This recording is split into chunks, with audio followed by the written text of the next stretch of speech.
Have you ever heard a guitar tone that just like instantly transports you? That swirling, almost ethereal sound, like a jet engine taking off, or maybe a gentle wave washing over everything.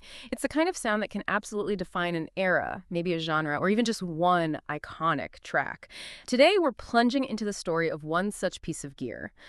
Just a single stomp box that put this legendary, often pretty elusive sound directly into the hands of musicians everywhere. Our mission today, really, is to explore the Electro Harmonix Electric Mistress. This wasn't just another pedal, you see. It became, well, a cornerstone of music history. It basically took a complex, really expensive studio effect, miniaturized it, made it accessible for guitarists to sculpt entirely new sonic worlds. And that accessibility that truly revolutionized things. It really did. Before this pedal, creating those lush, modulated, sort of swirling textures, it was incredibly difficult and often, cost prohibitive. Musicians were really quite limited in how they could get those sounds live or even affordably in a small studio. It was a sound basically locked behind a pretty significant paywall and, frankly, a lot of technical expertise. Okay, let's unpack that challenge a bit. So imagine you're a guitarist back in, say, 1975. You're craving that distinctive jet plane whoosh sound. How did you even begin to get it? Because it definitely wasn't just flicking a switch on a pedal board back then. Flanging was this almost mythical studio-bound effect, something typically achieved by messing around with huge, expensive reel-to-reel tape machines. Well, indeed. Achieving flanging with tape machines was a highly manual and complex process. It required immense skill. You'd essentially run the same audio signal on two tape recorders at the same time. Then, by physically, slowing down one of the tape reels just ever so slightly with your thumb, you'd cause the sound waves from the two recordings to momentarily go in and out of sync. When those waves are out of phase, they interfere, canceling out certain frequencies at different points in the sweep. And that's what creates that deep, kind of three-dimensional whooshing or jet plane sound. It demanded skilled engineers, specialized gear, and a lot of patience. Made it completely inaccessible for most musicians, particularly live. Right. So imagine you're that guitarist, hearing these incredible, ethereal studio tracks, knowing those sounds were practically unobtainable for you.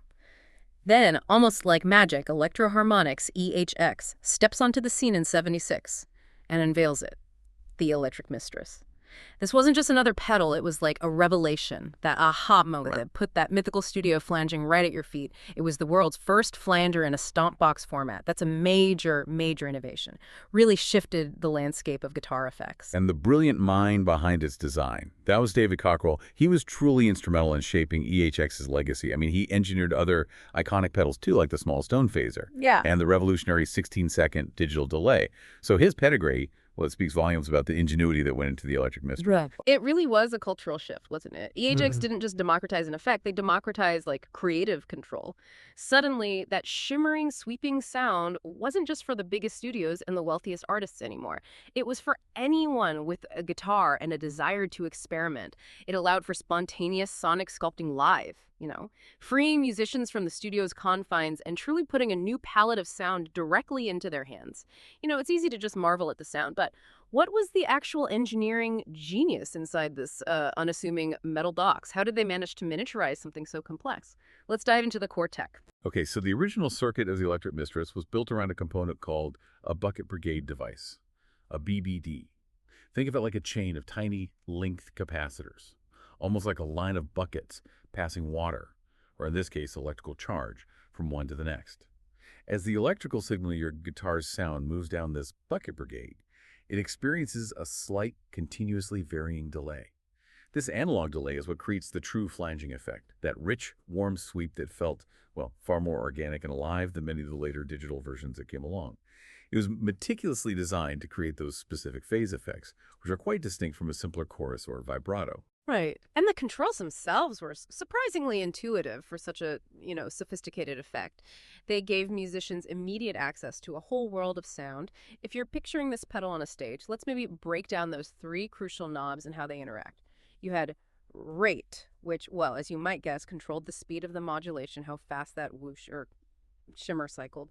Then range determined the depth of the sweep. You could go from something really subtle, almost imperceptible movement to truly dramatic, deep shifts. And then there was color, which was essentially the feedback or regeneration. That knob really let you control the resonance and the intensity, pushing the effect from a gentle wash to a really aggressive metallic clang. Precisely. And the interplay of those three controls allowed for truly versatile tonal qualities. It was amazing. You could dial in anything from a subtle, almost chorus-like shimmer, perfect for adding texture and dimension, all the way to those extreme metallic whooshes that really do sound like a jet taking off or landing. It could be delicate or incredibly aggressive, just depending on how you manipulated those knobs. Made it an incredibly expressive tool. But it had that one truly unique feature that really set it apart: the filter matrix mode. This wasn't just another standard flanger setting, was it? It sounds so different from a typical flanger, almost like it freezes the effect. What was the thinking behind that, and how did it expand what guitarists could actually do? Yeah, the filter matrix. What's fascinating here is how this one mode just opened up a completely different sonic palette for musicians, almost like a cheat code for entirely new sounds. The filter matrix mode let you freeze the flanging effect at a specific point in its sweep. This created what are called comb filter sounds. You can imagine a sound where certain frequencies are boosted and others are cut, like the teeth of a comb. So instead of a continuous sweep, you get this fixed, resonant, often metallic ringing tone. This wasn't just another flavor of flanging, it was like getting a sort of semi-synthesizer tone tool. Guitarists could dial in these fixed, almost bell-like resonances or metallic shimmers that didn't just add to a riff, they kind of became the riff. It pushed the guitar into soundscapes previously reserved for synths or, highly experimental studio techniques. It truly expanded the very definition of what a guitar could sound like. That initial spark was incredible, definitely. But like any truly revolutionary piece of gear, the Mistress didn't just arrive and stay static, right? How did it grow and change with the times, adapting to new generations of players and evolving alongside music technology? Maybe take us on a quick journey through its different versions. Sure. So the very first versions, from about 76 to 78, were the large AC-powered green models, big boxes. These are incredibly rare today, as you can imagine, and highly sought after by collectors for their unique, sometimes slightly inconsistent, but really deeply prized analog tone. Then EHX introduced the Deluxe Electric Mistress around 1978, and that went into the early 1980s. This was a more compact version, though still AC-powered, interestingly. It featured some subtle circuit refinements that often made it a bit more reliable, maybe more consistent. As the 80s moved into the 90s, we saw versions housed in even smaller enclosures, and there were some revisions that subtly altered things like headroom and maybe the character of the sweep, adapting to shrinking pedalboard real estate, I guess. Yeah, and the reissues that came out in the 1990s and 2000s marked a really significant step towards modern pedalboard compatibility. These introduced true bypass switching, huge deal for preserving signal integrity, as you know, and crucially, the ability to be powered by a standard 9V power supply. That made them much more practical for contemporary setups where daisy chaining power was becoming common. And then in the 2000s, we saw the Stereo Electric Mistress. Now, this was a digital departure offering stereo output and an added chorus mode, a clear move towards modern demands for, like, broader soundscapes. But it sparked that classic debate amongst players, didn't it? Did the hi-fi digital clarity outweigh the loss of that indefinable warmth and organic character the analog purists cherished? It really highlighted that ongoing tension between technological advancement and sonic tradition. Exactly. Which brings us pretty much up to the present day with the Deluxe Electric Mistress XO. That emerged in the 2010s and is still widely available. This version is housed in the modern EHX XO chassis, much more pedalboard friendly. And crucially, it features analog circuitry that is, well, pretty faithful to the original design. If you connect this to the bigger picture, it really shows how EHX consistently evolved the pedal to meet changing player needs, but always tried to retain its core sonic identity. They listened to those debates, and brought back that beloved analog heart. But okay, a truly iconic piece of gear proves its worth in the hands of musicians, right? Who plugged this thing in and actually made history with it, because the list is pretty legendary, spans across genres and decades. We probably have to start with one of the most famous users, David Gilmour of Pink Floyd.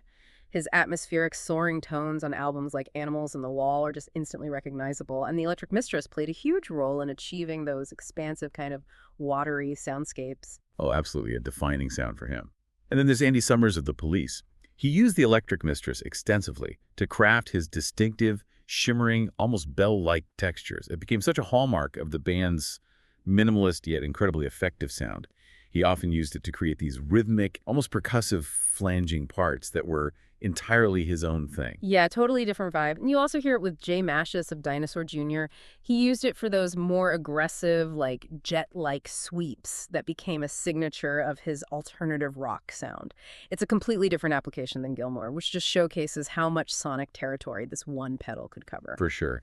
And John Frusciante of Red Hot Chili Peppers, he famously incorporated it into his layered guitar textures, added a unique depth and movement to his playing that, well, many fans instantly recognize. He really dug into its ability to create these dense, swirling sonic backdrops. And beyond these titans, it also became sort of a secret weapon for many shoegaze and experimental artists.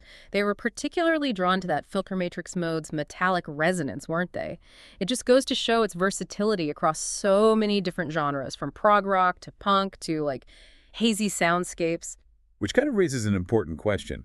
Why did this particular pedal resonate so widely? With such diverse guitarists and musical styles, what stands out to you about its broad appeal? To me, it really boils down to its unique analog character, that warm, organic swirl that just kind of breathes, combined with that groundbreaking filter matrix mode. It offered something genuinely new, adaptable, and deeply musical that could fit everything from a psychedelic journey to a punk rock assault. So what does this all mean for us then? Looking back beyond the specific sounds, what's the lasting impact of the Electric Mistress on music and gear as a whole? Well, the Electric Mistress holds a truly pivotal place in history as the first mass-market flanger pedal. Simple as that. It literally opened the door for countless other flangers that followed. It paved the way for iconic pedals like the Boss BF2 and the MXR flanger. It really set the standard for what a compact flanger could be, proving the viability of bringing complex studio effects into a live, accessible format. And let's reiterate that the filter matrix thing remains a truly unique feature. Even today, it continues to set the Electric Mistress apart from most other flangers you can buy. It makes it far more than just another modulation pedal. It's a proper tone-shaping tool, allowing for sounds that feel almost like a synth sometimes. Just uniquely versatile. Ultimately, its story isn't just one of historical importance, though it is that. It's also the story of a living classic that's continually inspiring new generations of musicians. The original green versions, yeah, they're highly collectible, prized for their unique analog tone. But the modern reissues, like the XO and the stereo versions, ensure its legacy continues on pedal boards today, accessible to a whole new generation of players. Its story is really a testament to how innovation can both honor tradition and inspire new creative frontiers. It's pretty cool. And that wraps up our deep dive into the Electro Harmonix Electric Mistress. We've seen how this one small stomp box moved the complex art of flanging from being, a studio secret to a stage staple, and how it defined the sound of multiple eras and genres along the way. It absolutely reinforces its status as one of the most historically important modulation pedals ever created. A true milestone in sound design and accessibility for musicians worldwide, no question. And as you go about your day, maybe consider how one small stomp box didn't just add an effect, but fundamentally broadened the whole sonic palette available to musicians. It allowed them to paint sounds that were once technically just out of reach. It makes you wonder, right? What other unimaginable sounds might be waiting for their own stomp box moment, transforming the way we create music next? Thanks for joining us for this deep dive.